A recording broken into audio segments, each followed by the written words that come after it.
On this episode of Talk Around Town, we're here at the Fairhaven Commons Affordable Housing Project. This project is a unique partnership between the city, the county, and state funds, and also partnership with Mid-Penn Housing to build 72 new units of affordable housing, 44 of which will have wraparound services for homeless or near homeless individuals. So stay tuned for this episode as we talk more about affordable housing.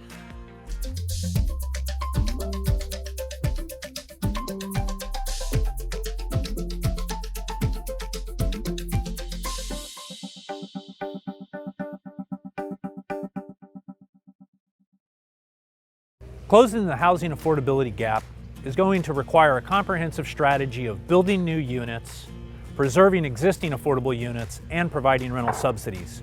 I'm here today with LaTanya Terrones in our Housing Services Department to talk about just that.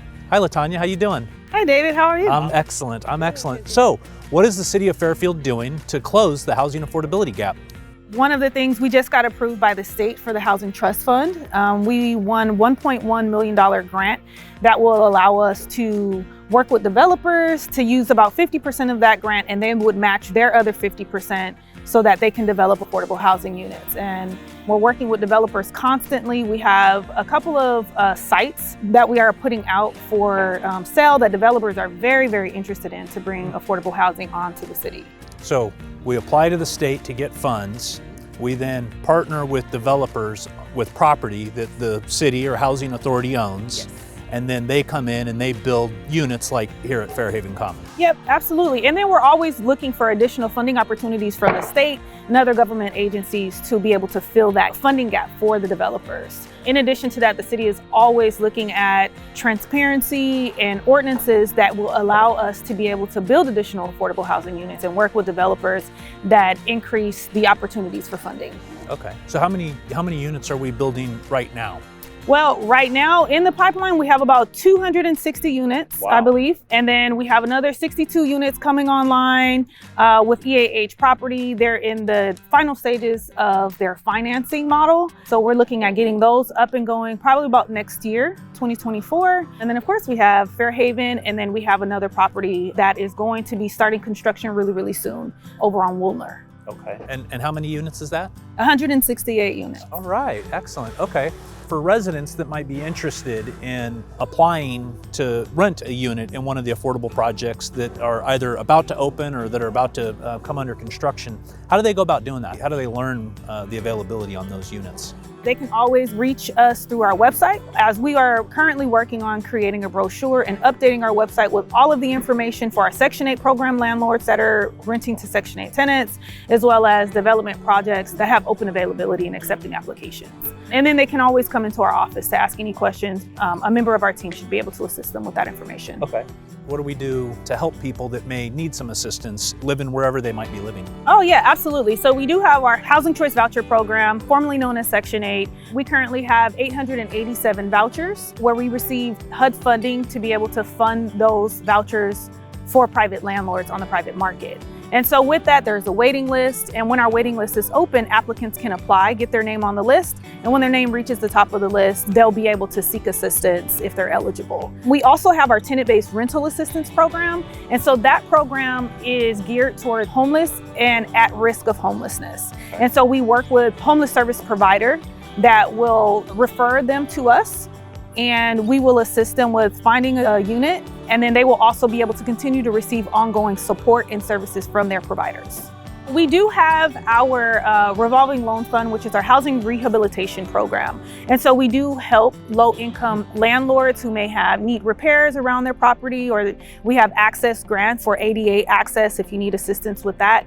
And so we will be re-rolling out some of those programs. They've kind of been on the standstill as we've been revamping them and bringing them up to standard. And then we also have our ADU program. And with that, that will allow property owners to build a small unit on their property that they can rent to a low-income family or person. Okay.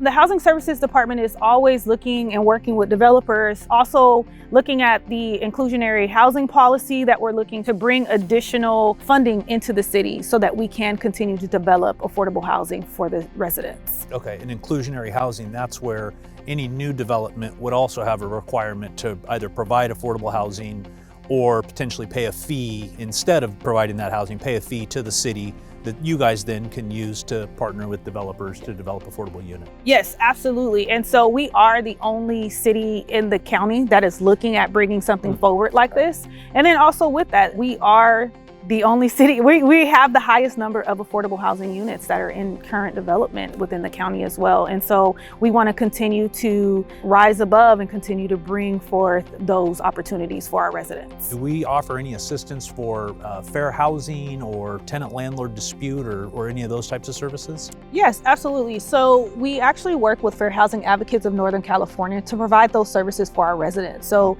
any resident that may feel like they have been discriminated against or they need some type of advice or mediation, they can reach out to Fair Housing Advocates. We have information and flyers in our pamphlet at both the Housing Authority and at the Housing Services Department. In addition, for like seniors and disabled, they can also reach out to Legal Services of Northern California. They're located in Vallejo, but they do a lot of the screening and conversations through phone or virtually. And so they've been a good resource for our vulnerable populations for sure.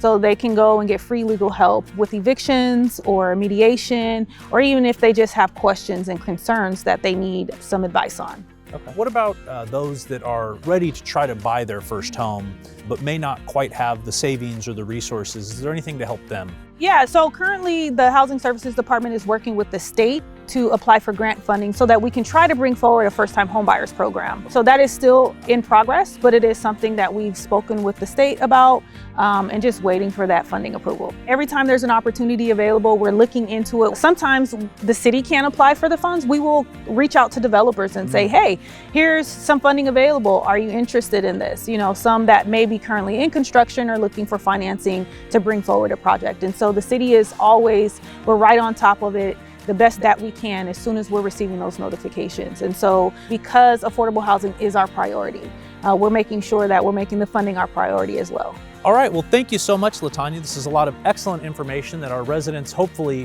who need it, can use it. If anyone's interested in any of the services that Housing Services provides or looking to rent an affordable housing unit, go to fairfield.ca.gov and you can find more information on our website. LaTanya, thank you so much for spending some time and talking about housing with me today. Thank you, David. It was my pleasure. We'll see you next time on Talk Around Town. To view more programs like this, follow the City of Fairfield on YouTube, Twitter, Instagram, and Facebook.